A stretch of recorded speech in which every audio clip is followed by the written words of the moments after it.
Tota, pang merienda nyo. Thank you. Hati-hati na kayo dyan. Salamat po. Salamat.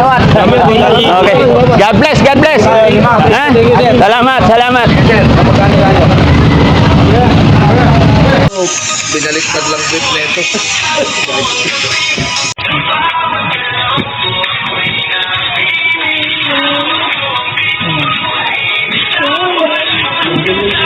Galing mo. Isa pa, isa. Sa tinido. Gayahin mo yung lahat sa cellphone tinido. Kandiyan yan.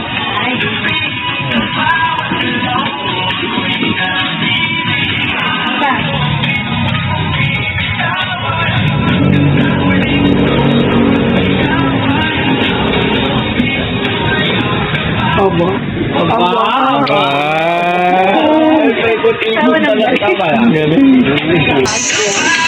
Galing natin nida. Inita na lang yan. Nag-iinit ako kaya kailangan ko ng malamig. Oo. Sabi ko, scramble. Oo. Sige. Babali.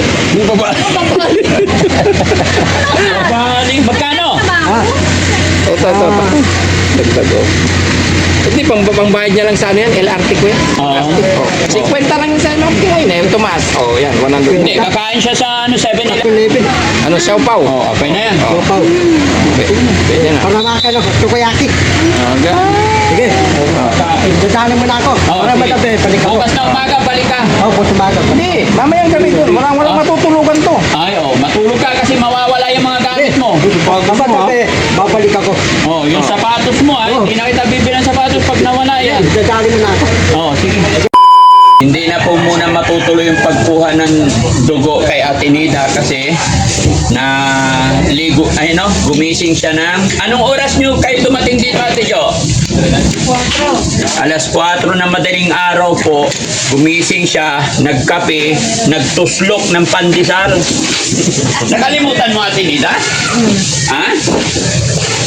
Nandun pa yung biscuit, 59. Oo. Binantay-bantayan ni Mami Rochelle ng alas 10, pinakain pa. Kasi hindi po pwede kasing overfasting, hindi rin pwede yung kakain talaga kahit pagligo nga hindi pwede.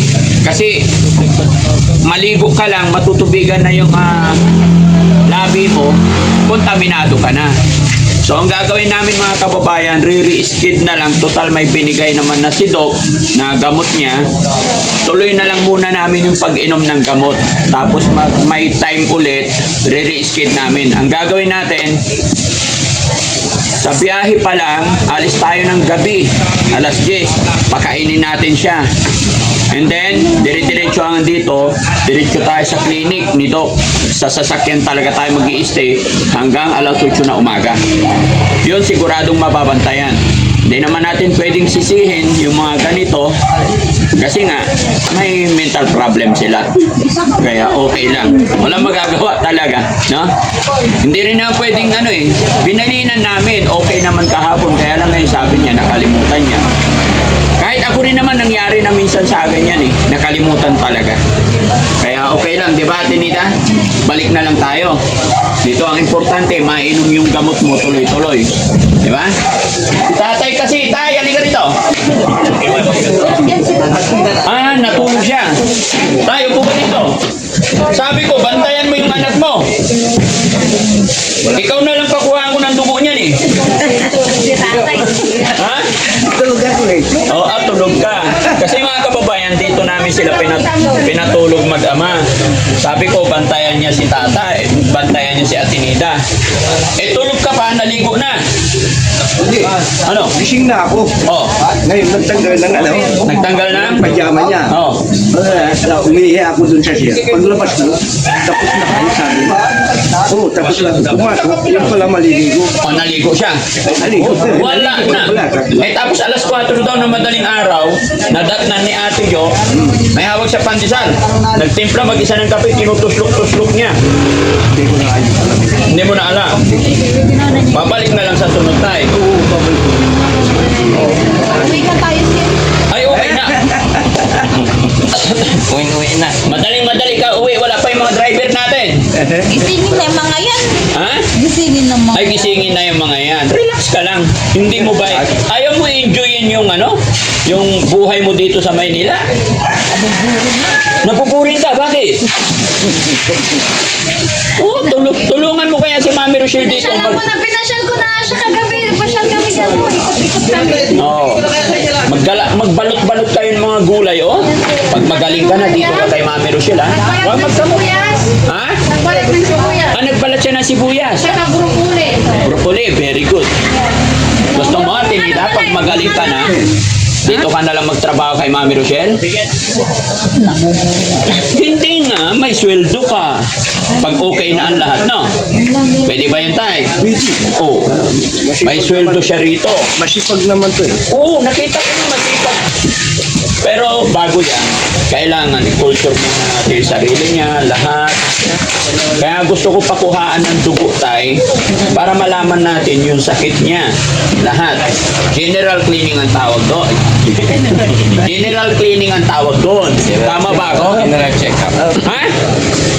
Check up. General check-up pala. Kala ko general cleaning. Ha? Honey, di ba? Pa-check natin yung dugo, ihi, lahat. Oh, Para yung katawan niya, ma-general cleaning. Pagka okay na, na-cleaning na lahat, fit to work na, pwede na siya magtrabaho dito. Di ba, Tinida? Hindi naman, binanang. Pero hindi pa tapos. Kasi may nagbigay sa kanya, di ba, sino ba yung nagbigay sa kanya ng 7,000? Si Ma'am Kelding. Ma'am Janelita Kilding, papaayos daw natin yung hair niya. Dadali sa parlor Gaganda na siya. para maganda na siya. Di ba? Natatanggal na yun. Kaya lang mga kababayan, hindi natin pwedeng pwersahin yung gusto ni tatay tsaka si Ate Nida na tutuloy daw muna sa bahay nila. Pero mumonitor pa rin namin. Lagi namin pupuntahan doon. Tapos pagbabalik dito, yun naman, kukunin na naman natin, focus tayo sa kanya para tuloy-tuloy. Pero wag po kayong mag-alala dahil nakainom na siya ng gamot, may mga gamot na kami na ibigay sa kanya, okay na, normal na. Basta pinapakiusap ko lang kay tatay, iwas muna siya sa 2x2 para makapokus siya sa pambili ng ulam pagkain ni Ate Nida. Di ba, Tay? Okay. Iwas ka muna sa 2x2. Sinabi siya kahapon 2x4 na lang. 2x4 na lang. 4x4 yan ah. Iwas ka muna, Tay, kasi pag hindi ka tumigil sa kakainom, Tay, mamaya ikaw na patay. Gusto mo patay? Ayaw. Ayaw mo patay. Talaga yung limang painawa. Oo. Sabi ni Ate Nida, gusto na raw mamatay pagka ayaw tumigil inom. Di ba, Ate Nida? Pagbawalan mo at tinida. Kasi siyempre, Tay, yung ibibili mo ng isang buting alak, bili mo na lang na ulam. Isang pirasong bangus. Hati kayo ni Ate Nida. Prito lang yun, tapos may kamatis. Diba? O pag magaling na, okay na. Pero mas maganda, mas mainam, dahil 70 ka na, Tay, stop na. Na? Tinan mo ako, Tay. Nung 72. Nung nagkaedad ako ng 60, hindi na umiinom. Tumigil na ako. O, tingnan mo, parang binata. Oo! Di ba? O, ikaw nga rin, Ate Nida. Sayaw ka nga rin. Sige na, dali. Sayaw ka yun ni Mami Rochelle. Hawak mo ang beat. Hawak mo ang beat. Hawak mo ang beat. O, ikaw nga. Ayaw mo? Bakit? Sabi ko nga, mag-tiktok kami dalawa. Nahiya na siya, mga kababayan. Pero okay yan, mga kababayan, mabait na po siya. Ha? So ganito lang po yung sistema, pamamaraan ng Team Daddy Frankie.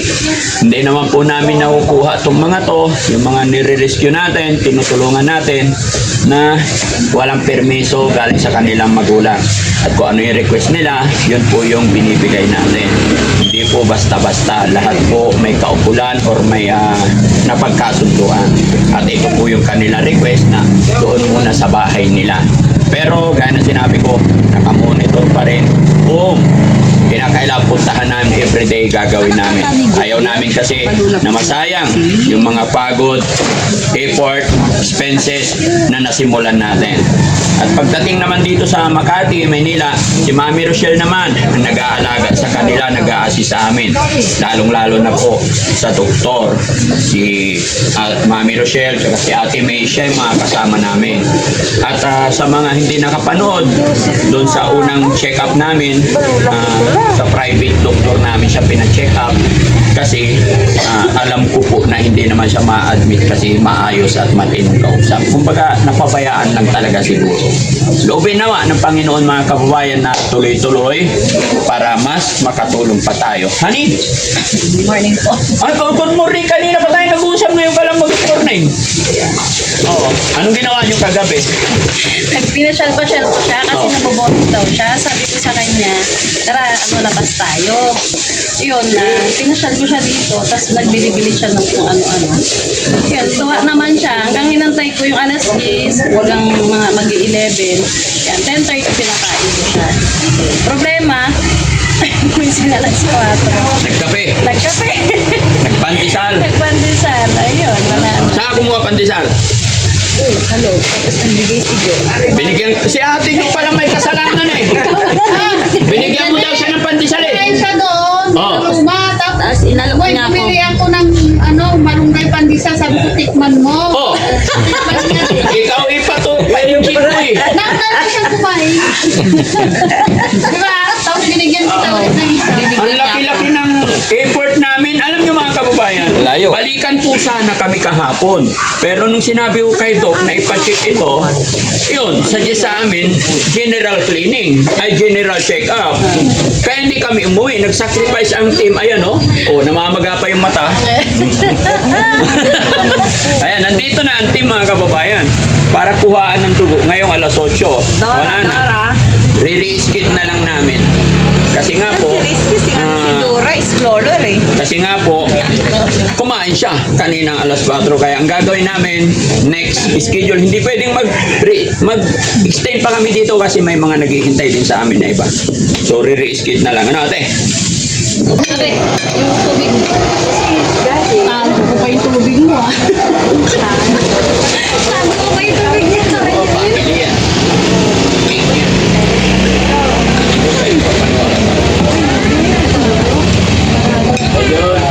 So ito, hindi na dagupan yan. Ay, hindi na. Bakit ay? Tatay ito.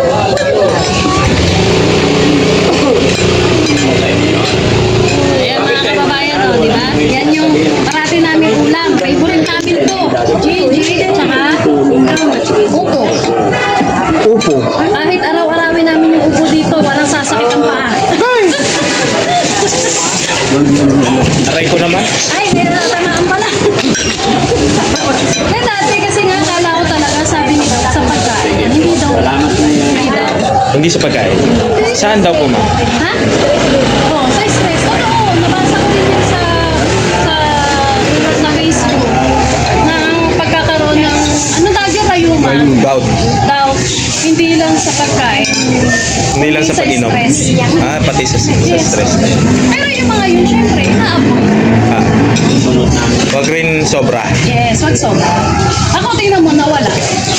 Kasi ayoko na isipin yung mga problema. Kaya ang problema mag-isip sa akin. Di ba tayo na? Oo. Diba si tatay, walang problema. Walang gout. Walang stress. Inuminom lang ng tumay-tumay. Vitamin. Vitamin. Tropa ni Kuya JJ yan si tatay. Trawa pa. Gatorade. Gatorade. Pwede, no? Pag nagkita silang dala ni Kuya JJ, no? Mababang kwentuhan. Collab. Oo, ah. Tay, magkulab pala kayo ni Kuya JJ. Oo, magkakasundo kayo. Ha? Hindi, magkakasundo kayo sa ano? 2x2. Sa bawat lakad.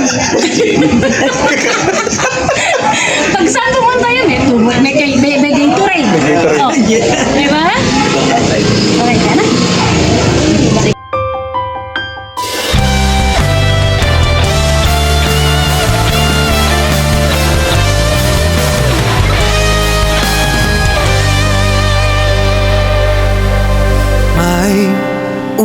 umaga na parang wala ng pag-asa, at gabi na di mo alam kung saan kakapit, ngunit may tinig na maririnig. At kahit gaano kabigat ang mundo, may kamay na aabot sa'yo. Di ka nag-iisa, may karamay ka. Daddy Frankie, nandyan sa'yo. Ang tunay na kaibigan, tutulong sa iyo. Daddy Frankie, handang sumalo ng mga luwang di mo na kayang itago. Si Daddy Frankie, kasama mo, tutulong kaagad.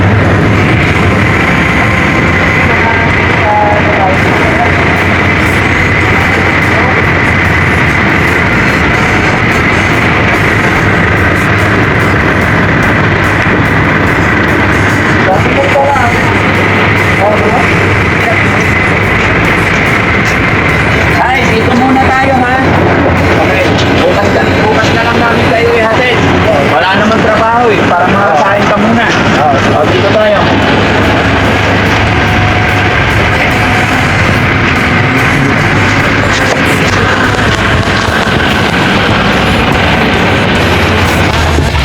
Ay, pagod.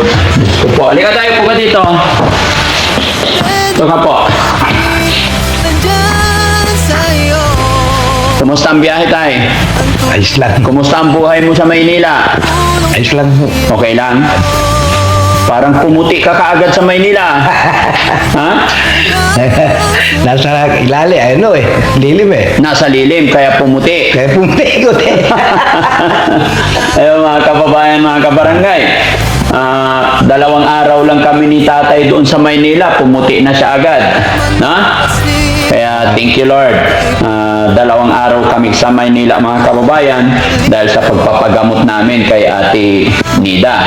Pero sunod na araw ay babalik ulit kami. Kasi nga po ang nangyari yung fasting sana ni Ate Nida para makuha ng dugo ay nagkaroon ng aberya dahil si Ate Nida talagang hindi natin basta-basta pa makontrol, kumbaga gagawin niya yung alam niya. Kaya alas 4 ng madaling araw kumain, nagkape, kaya hindi na siya pwede makuha. Kaya mag-iiba kami ng plano na sunod sa ibang araw. Pero sa gabing ito, kasi pagod ay sa araw, sa gabing ito, hapon na ito, dito lang muna kayo tay, maghapon. Tapos bukas, ihahatid namin kayo sa bahay nyo para wala tayong magiging problema, no?